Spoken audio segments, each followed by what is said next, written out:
Hello મિત્રો, જય માતાજી। આજે આપણે બનાવીશું વઘારેલી ઈડલી। જે મેં ઈડલી લઈ લીધી છે, હવે એને અંદર આપણે ડુંગળી, ટામેટું અને લીલા મરચાં નાખીશું। હવે ઈડલીને આપણે કટ કરી દઈશું, આ રીતે પીસ કરી દેવાના।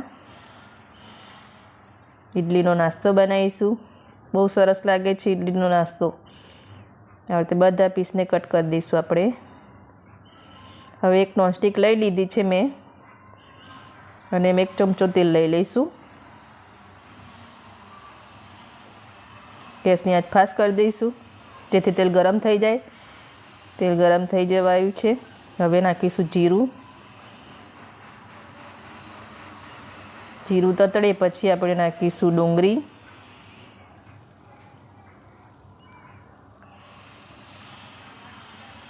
લીલા મરચાં અને ટામેટું।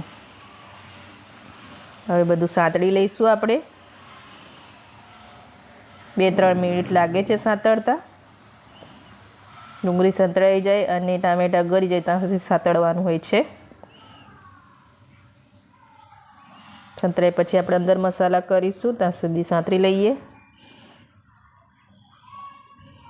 હવે તે જોઈ લેવાના, ચેક કરી લેવાના ટામેટાં થઈ ગયું છે, સંતળાઈ ગયું છે। હવે મસાલા કરીશું આપણે। એમાં નાખીશું હળદર, લાલ મરચું, લીલા નાખ્યા છે એટલે લાલ મરચું થોડું નાખીશું, ધાણા જીરું નાખીશું અને સ્વાદ અનુસાર મીઠું। મસાલાના ભાગનું જ મીઠું નાખીશું કે ઈડલીમાં આપણે નાખેલું છે એટલે મસાલાના ભાગનું જ। ફેરવી લઈશું મસાલાને થોડી વાર। ગેસની આંચ ધીમી જ રાખીશું જેથી આપણા મસાલા બળી ના જાય।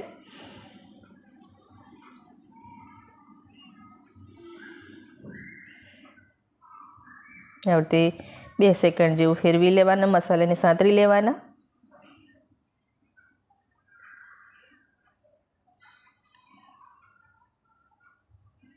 મસાલા સંતળાઈ જાય પછી આપણે ઈડલી એડ કરીશું, જે સુધારીને રાખી હતી તે।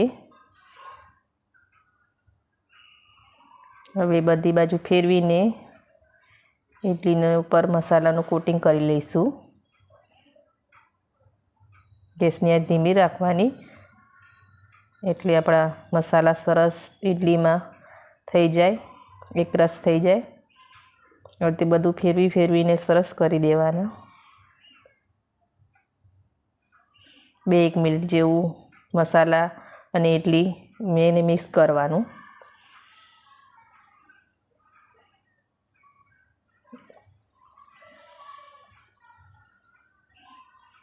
આમાં તમે સોસ નાખવું હોય તો નાખી શકો છો। હવે થોડી વાર ગેસની આંચ ફાસ્ટ કરી દઈશું જેથી આપણે મસાલા સરસ ઈડલીમાં એ થઈ જાય અને સરસ ક્રિસ્પી થઈ જાય આપણી ઈડલી।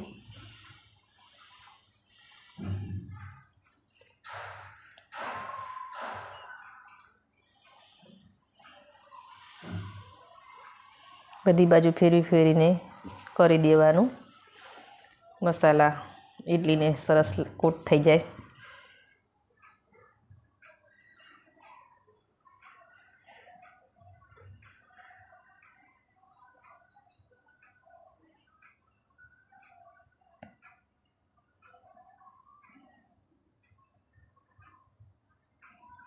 બે સેકન્ડ જેવું થઈ જાય છે,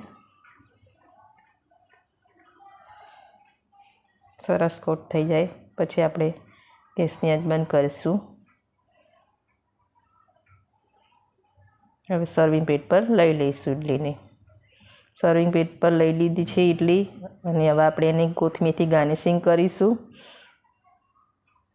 જો કેવી સરસ બની છે ઈડલી, તમે પણ બનાવજો અને પછી મને કોમેન્ટમાં કહેજો તો કેવી બની હતી ઈડલી। અને જો મારી રેસીપી ગમતી હોય તો મારા વિડીયોને લાઈક કરજો, સબસ્ક્રાઈબ કરજો અને બેલ આઇકન જરૂરથી દબાવજો।